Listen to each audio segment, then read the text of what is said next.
In this video, we shall study various typical mating motifs. This should enable you to exploit any such opportunities in the practical play. There are so many mating motifs one of them is mate alongs the open file. This is a very well known and important motif. It involves two major pieces, rook plus queen or two rooks, operating along open files or rank and forcing the opposite king to the edge of the board. Since it has no way out, the king is mated there. So let's go to the first position. So in this position it's white to play. What should white play in this position? You can pause it and think. Okay, so white plays rook to d8 check. He is forced to bring to king to g7. We bring another rook check. King to f6, rook to f8 check. He is forced to bring to king to e5.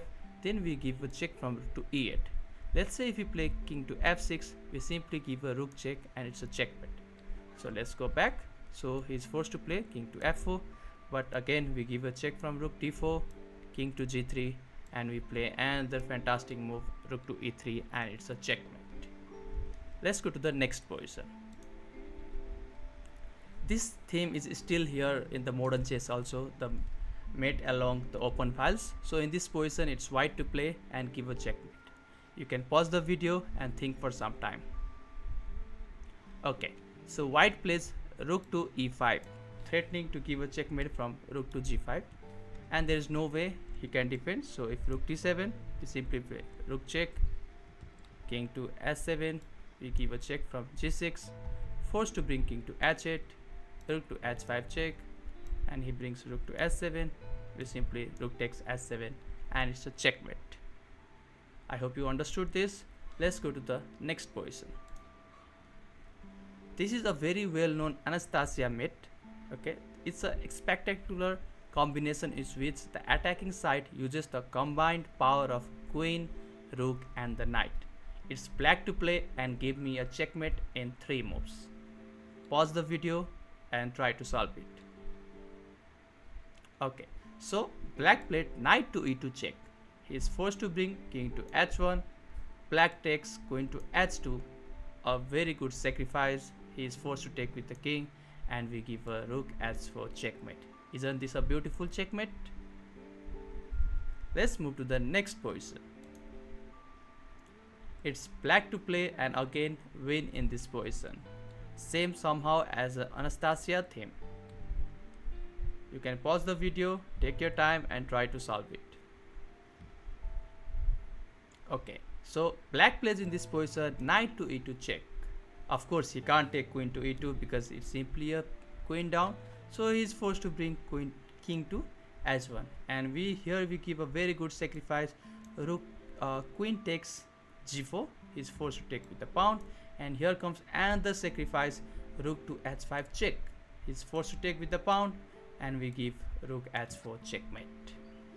This is again the same beautiful checkmate with the theme of Anastasia mating trade, right? Okay, let's go to the next one. It's black to play and give a checkmate. This theme is an Arabian checkmate. How can you give a checkmate in this position? You can pause the video, take your time and try to solve it. Black plays rook to f3. He's forced to take. If he doesn't take, it's simply a piece down. So takes knight f3 check. Let's say if we go king to h1, we simply take knight takes f3, giving a threat of h2 checkmate, right? So if you play rook to g2, rook d1 check. If he goes again back to g1, we simply give a checkmate. Very easy Arabian checkmate with the help of knight, with the support of knight and rook. Let's go to the next position. I mean, this is already solved, right? Again he has to play this move, and same thing. Let's go and just takes as checkmate. Let's go to the next position. Wow, this is a very beautiful sacrifice. Again we work with the Arabian mating pattern. I hope you remember the Arabian mating pattern with the help of rook and the knight. So in this position it's black to play. What should black play in this position? Pause the video, take your time and try to solve it. Black plays queen to h4. giving a threat of queen to s2 checkmate. So he has to bring rook s2. Let's say if he takes simply, we can simply give a rook to g1 checkmate, right? So if we play rook to g2, we again take queen takes s2 check. He's forced to take with the rook, and here comes the last checkmate, rook to g1. The Arabian Mate. Remember the pattern. With the help of rook and the knight, the Arabian checkmate is done. Let's go to the next one. Since we have solved almost most of the pattern, here comes the another pattern, that is the queen bishop battery. So it's black to play. How should black proceed? It's very easy. Pause the video, take your time and try to solve it. Black plays e4, just giving a threat of queen to s2 checkmate. So if we move knight here, we simply give a checkmate, right? And if we don't play any rather than knight, we simply take this next move and we simply win the game. So this is a queen bishop battery checkmate. Let's go to the next one. This one is interesting one. It's black to play and try to find out what should black play in this position. Pause the video, take your time and try to solve it. Black plays knight takes d4. If you take with the knight, it's simply queen takes s2 checkmate, right? So let's go back.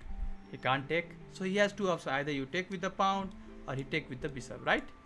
Doesn't matter anything. If you take with the pawn, we simply give knight to d2, right? But here is bishop takes, but we don't do this, but we simply take knight takes, and next move we take this and it's easy win. But if you take with the bishop, thinking that the knight, after taking this, knight is taking and he's losing the piece, he take with the bishop, then we have a very interesting and good move, a beautiful move, knight to d2. If you take with the knight, again we take with the queen takes and it's a checkmate. And if you don't take, place anywhere, doesn't matter, we simply take knight takes, he's forced to take with the pawn and we give a checkmate. Again the queen bishop battery. Let's go to the next position. In this position it's very easy white to play, and how should white play? Pause the video and try to solve it. I believe till now everyone knows how to give a checkmate from here. We simply play queen to s2 and we just give a checkmate to s7 or h8. The problem is with the help of the bishop, the rook can't be moved and it's a simple checkmate in the next move. I hope you got this.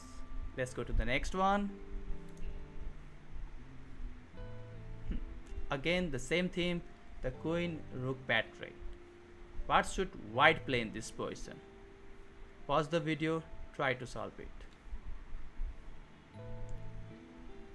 White plays bishop takes g7. Rook to g7. We play again rook takes, forced to take with the king. We bring and the rook to g1 to give a check, forced to bring king h8, and the final move queen to g4, giving a threat to give a check from queen to g7. There is no way he can prevent, only like knight comes to here, we just take this, and again there is the checkmate from queen to g7. There is no way he can protect. Even if you play rook to f7, we can simply give queen to g8 checkmate. And here this is how white wins the game. Just going back again, simple. You just sacrifice the bishop. When you take with the rook, you just take this and it's easy win.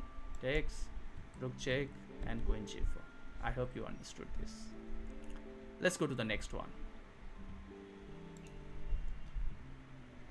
Now this is a very good one. It's black to play. The theme of this checkmate is Boden's Mate. So in Boden's Mate, we give a checkmate with the help of two bishops. Okay, so the bishop these two.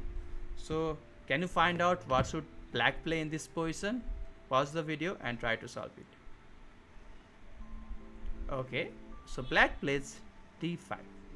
Idea is very simple. If you take with the bishop, we simply take queen takes c6, queen takes c3, pawn takes, and bishop to a3 checkmate. He can't move anywhere the king because of this diagonal and this diagonal. It's very simple, the Boden's checkmate. Let's go to the next one. So in this position, what should white play again? Pause the video, take your time and try to solve it. White plays queen to a6. A very beautiful move, a brilliant move. If you take with the pawn, we simply take bishop takes and it's a checkmate. There is no way king can move because of the diagonal from the bishop to f4 and itself giving a check. So he can't take. So he will try to bring queen to c5. Then we bring another pieces to attack, that is knight to a4. If there is no move he can do again, because anywhere he is going it's just a loss, right? And next is again oh, I'm so sorry. So queen to a6, queen c5, knight to a4. If queen to e3 check, we simply take, no point. And also there is no move because next move again we are taking queen to c6. If pawn takes, then again bishop check. So let's say you play this move, I'll take with the bishop, so he will take this, right? So again bishop to a6 check, king to b8, knight to e5. Idea is again we are attacking the rook, so king to c7, knight takes, bishop takes f7, bishop to f4 check, knight to e5, only move. Then again we take bishop takes e5, bishop to d6, and then we take rook takes d6. Again he will take with the rook takes and we play rook d1, and simply we win this and we win the game. Got it? So it's all about Boden's mate. So I hope you are clear about all this idea of mating motif, mate along the open files, Anastasia mate, the Arabian mate, Queen Bishop Battery, the Queen-Rook Battery, and Boden's mate. Now let's try to solve the more puzzles regarding this all the theme.